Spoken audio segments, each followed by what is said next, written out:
So you've said in the past that family members, attorneys, and even industry professionals have a moral obligation to make sure the family home is sold in a way to get the maximum value, right?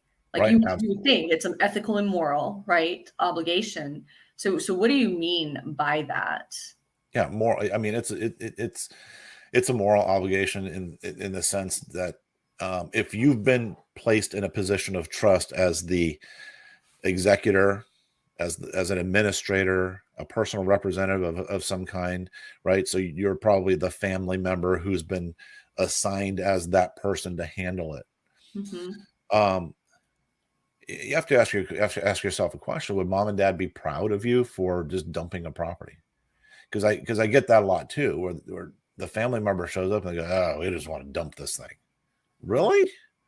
Mom and dad worked for, you know, 20, 30, 40, 50 years to leave this thing to to you as a part of their legacy. Okay. And maybe you don't need it. If you don't need it, I'll take it, I guess. I don't know.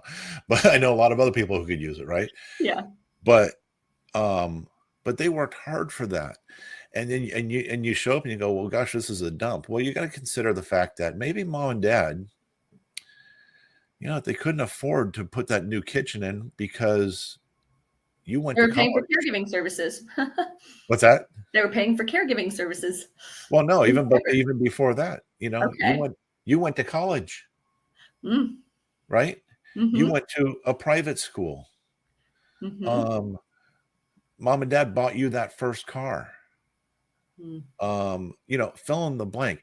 Mom and dad spent money on having birthday parties for you, whatever, right? Mhm. They spent money on things for you so that took away from their ability to maintain the property. Not to lay like guilt trip on somebody, Right. but then even later in life, right? Okay, fine, you've moved out, you're out of college, you're off starting your own life, right? Now they're doing the same stuff for their grandkids.